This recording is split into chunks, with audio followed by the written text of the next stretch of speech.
There is an image of Ireland that lives in the collective mind's eye, a place rendered in 40 shades of green.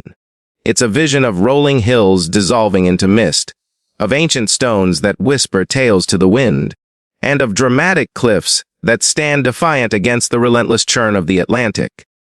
This is the Emerald Isle of postcards and poetry, a landscape so profoundly beautiful it seems to exist outside of time, preserved in a state of tranquil perfection.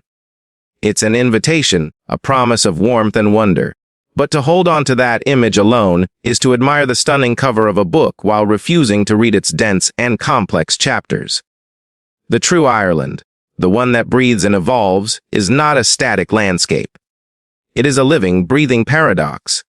This journey is not merely a tour of its breathtaking scenery, but an exploration into the heart of its most compelling contradictions, starting with the very people who call this island home. At its surface, Irish society is a masterclass in warmth. The culture of casual conversation, the easy smile for a stranger, the reflexive use of please and thank you. It all weaves a social fabric that feels immediately welcoming. Small talk is not just a pleasantry, it's an art form, a daily ritual that smooths the edges of interaction, even between those who will never meet again. This initial welcome is so complete, so disarming, that the discovery of a subsequent barrier can feel like a quiet shock. Why does this matter? Because it defines the entire experience of entry for a newcomer.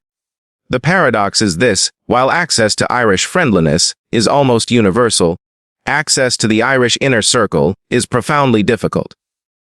It's as if you've been invited into the stunning front garden of a home, encouraged to admire the flowers and the view, but the front door remains politely, though firmly, closed.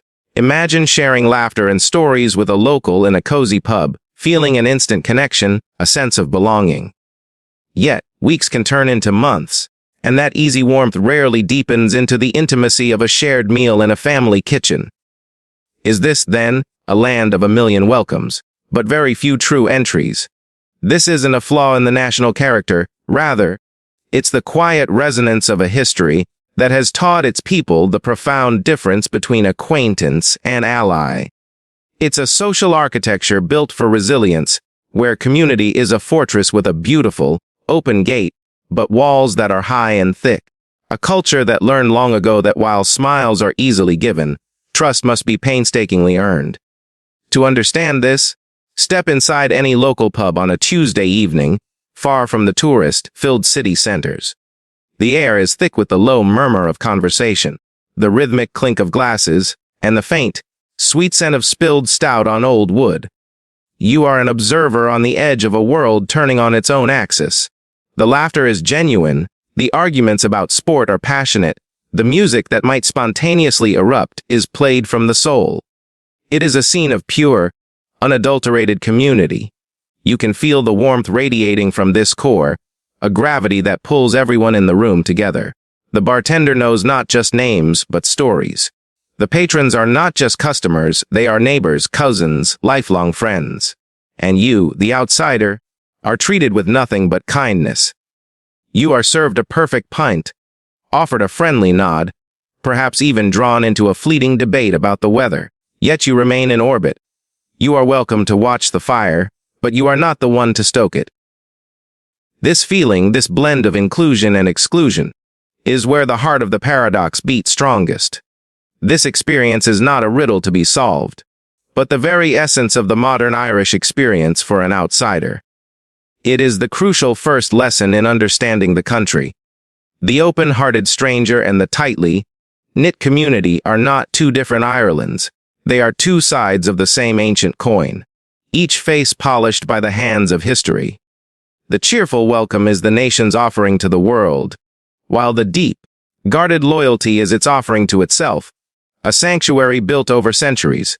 It begs the question, then, to truly grasp the nature of this welcome, must we first understand the wounds that shaped the need for such guardedness? To comprehend the soul of the nation today, we must journey back in time, into the crucible of hardship and resilience that defined it. History in Ireland is not a subject confined to textbooks or museums. It is the very soil beneath your feet, the chill in the Atlantic air, the unspoken understanding in a stranger's gaze. It is a living presence.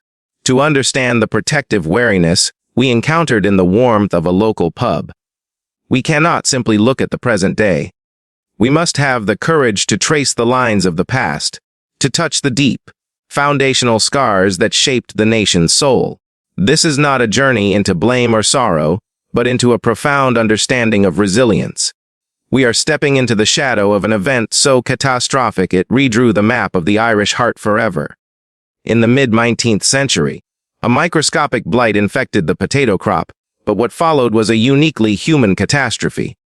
And Gordimer, the Great Hunger, was not merely a famine, it was a societal collapse. Over a few short years, it claimed the lives of over 1 million people and forced at least 1 million more to flee in what became a desperate, sprawling exodus. Imagine a country losing 1/4 of its people in less than a decade. It's a statistic so immense it defies comprehension, becoming an abstract horror. But for those who lived it, it was an intimate reality of empty chairs, silent cottages, and the harrowing choice between staying to starve or leaving everything you had ever known behind. Why is this single event so central to understanding the modern Irish character? Because the famine was experienced not just as a failure of crops, but as a profound failure of governance and humanity. For the Irish people under British rule, the sight of food being exported from their shores while they starved engendered a deep and lasting sense of betrayal and powerlessness. It shattered any remaining trust in outside authority and brutally reinforced the lesson that survival depended not on distant powers, but on one's own. In that crucible of suffering, the bonds of family and local community were not just a comfort. They became the only reliable means of existence. The parish, the village, the extended family, these became social fortresses, circles of absolute loyalty in a world that had proven itself to be hostile and indifferent. This historical trauma is the very source of that fiercely protective in-group loyalty we see today. It explains why a community might be warm and welcoming on the surface, yet remain cautiously impenetrable at its core. How could it not? When the world has shown you its worst, you learn to hold your own closest. Travel to the west of Ireland, to counties like Galway or Mayo, and you will see the history written on the land itself. Look closely at the hillsides, and you will find a dense lattice of stone walls, crisscrossing the landscape in patterns that often seem to defy logic. They climb impossibly steep inclines and divide tiny, barren plots of land. These are the famine walls.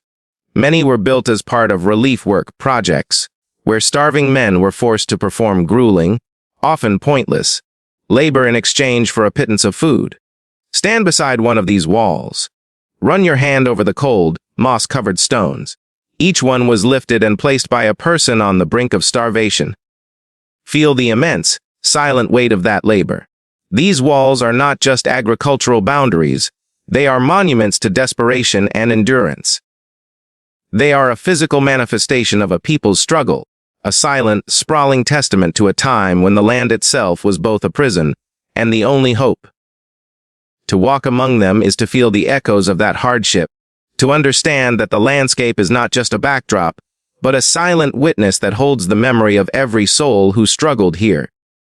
This history of famine, eviction, and forced migration is not a ghost that haunts Ireland. It is an ancestor that informs it. It forged a spirit of immense resilience, a dark sense of humor as a coping mechanism, and an almost sacred belief in the power of community. The guardedness of the Irish spirit is not a wall to keep others out, but a sanctuary built to protect what is most precious within. It is the strength of a people who learn to depend on each other when they could depend on nothing else. But a nation, like a person, cannot be defined solely by its deepest wounds. It is also defined by the act of healing, by the struggle to build a future from the fragments of a broken past. The story does not end with a starving, emptying island. So how did this nation rise from such ashes?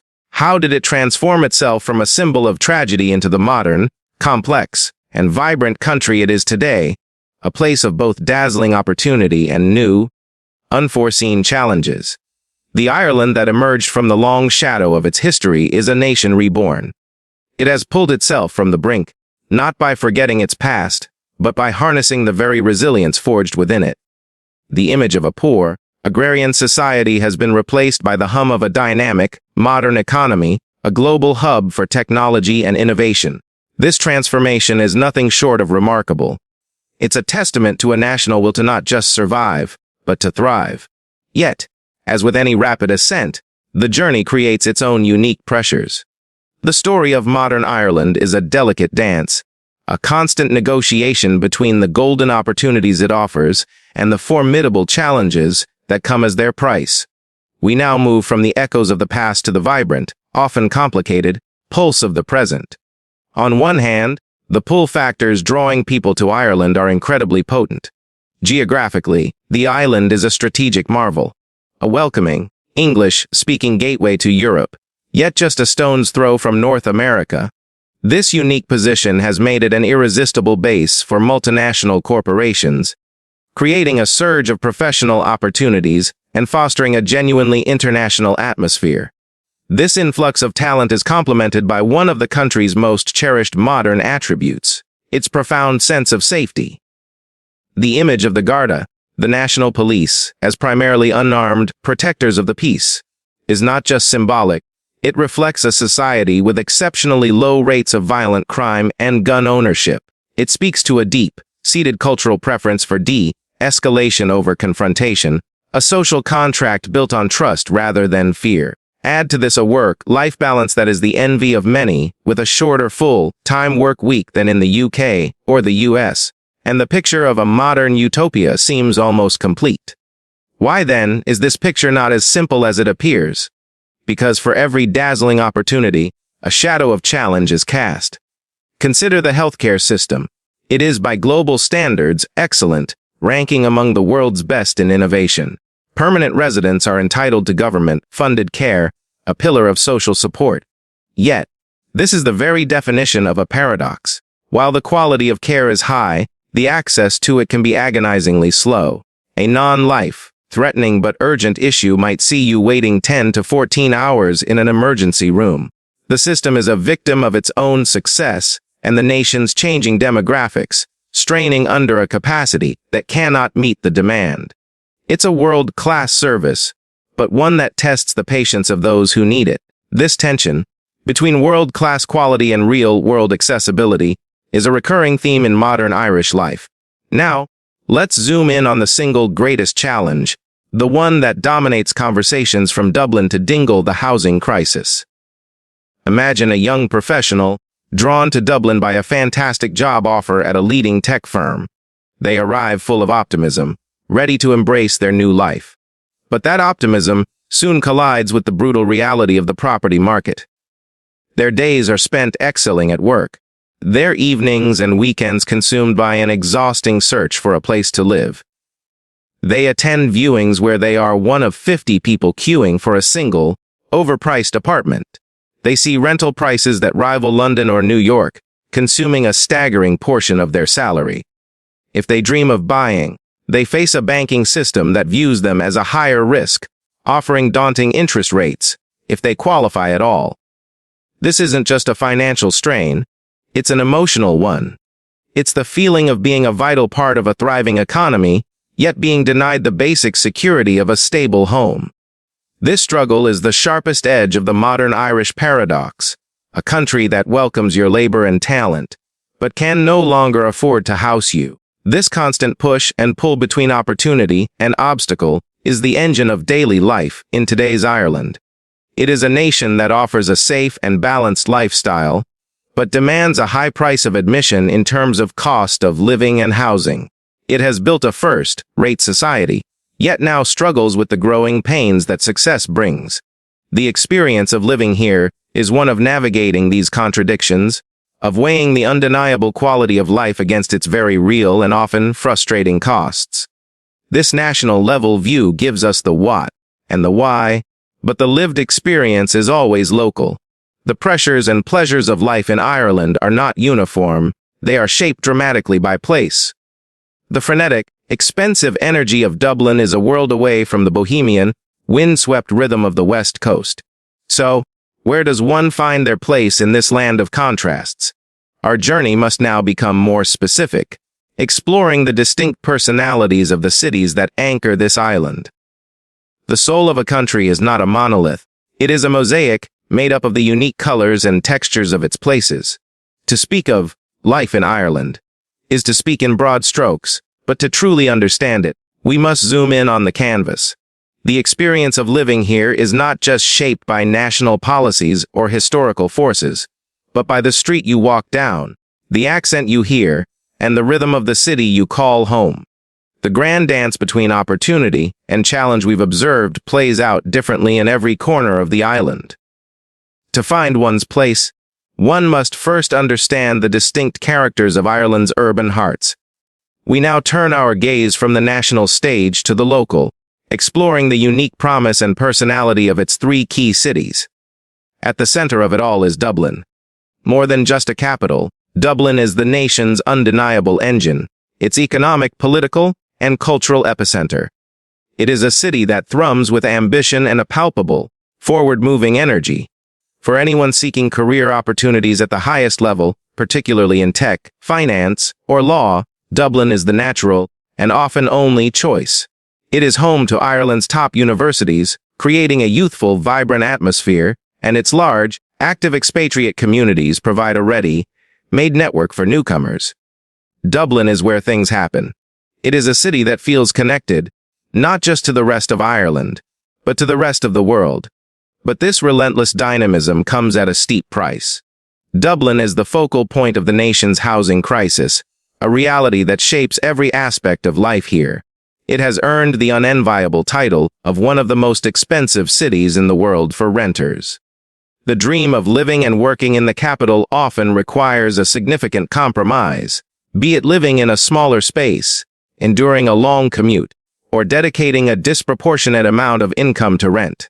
Why does this matter so profoundly? Because it creates a fundamental tension in the Dublin experience. It is a city that offers immense professional rewards, but demands immense personal and financial sacrifice in return.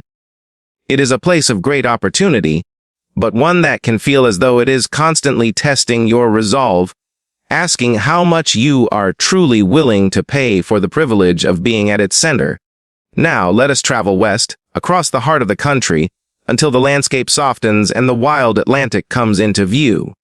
Here we find Galway. If Dublin is a city of ambition, Galway is a city of soul. It is smaller, more intimate, and moves to a different, more lyrical rhythm. Celebrated as a bastion of arts and culture, its streets are alive with music, its pubs are famous for storytelling, and its spirit is bohemian and fiercely independent. The city's location, perched on the edge of the ocean, offers breathtaking views and immediate access to some of Ireland's most dramatic natural landscapes. The pace of life is slower, more deliberate. There is a sense that people here prioritize community and creativity over the relentless pursuit of career advancement. Imagine walking through the city's Latin Quarter on a summer evening. A lone musician plays a haunting melody on a fiddle, the notes weaving through the narrow, cobblestone streets. You pass brightly colored shop fronts and pubs overflowing with the sound of laughter and conversation. The air is fresh with the scent of salt from the nearby bay. In this moment, the pressures of modern life seem to fade into the background. Galway offers a different kind of richness, not one measured in salary or status, but in quality of life, in creative expression, and in a deep connection to both culture and nature. It is a compelling alternative, a promise that a fulfilling life can be found far from the capital's frantic pulse. Between these two poles of Dublin's ambition and Galway's artistry lies Cork, Ireland's second city, nestled in the south. It offers a compelling middle ground, more affordable and laid-back than Dublin, yet larger and more economically robust than Galway. It possesses a distinct and proud identity, a bustling food scene, and a healthy mix of multinational corporations and local enterprises. These three cities are not merely different locations, they are different answers to the question of what a life in Ireland can be. They represent a choice between ambition, artistry, and balance. The decision of where to live is perhaps the most practical one a newcomer will make. But having explored the history that shapes the people, the realities that define modern life, and the cities that offer a home, we arrive at the final, most personal question. We have dissected the paradoxes, weighed the pros and cons, and walked the streets. Now we must gather these threads and ask, when all is said and done, is Ireland the right place for you? We have journeyed through the green fields and the gray, stone cities, from the echoes of history to the urgent hum of the present. We have felt the warmth of an initial welcome and sensed the quiet strength of the walls behind it. We have weighed the promise of a balanced life against the pressures of a modern economy. Our exploration of Ireland has been a study in contrasts, a story told in shades of light and shadow. We have gathered the facts, the figures, and the feelings. Now, we arrive at the destination of our journey, a place not found on any map. It is the moment of synthesis, where all these complex threads must be woven together to answer the one, final, deeply personal question: is this island for you? To answer this, we must first be brutally honest about what Ireland is not. It is not a simple, idyllic escape.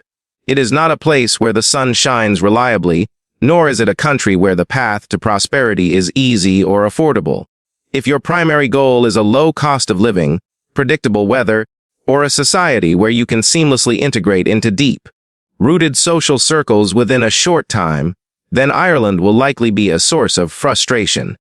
The challenges we have explored, the housing crisis, the cost of living, the long waits for healthcare, the subtle but persistent social barriers, are not minor inconveniences, they are fundamental aspects of the current reality. To ignore them, or to hope they will not affect you, is to set yourself up for disappointment. So, who is it for? Ireland is for the person who understands that a country's beauty lies not in its perfection, but in its complexity. It is for the individual who can find joy in a conversation with a stranger in a pub, even if that connection doesn't immediately lead to a deeper friendship. It is for the person who values safety, community, and a slower, more deliberate pace of work over material accumulation. It is for the soul who is nourished by nature, who can see the profound beauty in a moody, rain-swept sky, and who feels a connection to a history that is still palpable in the landscape.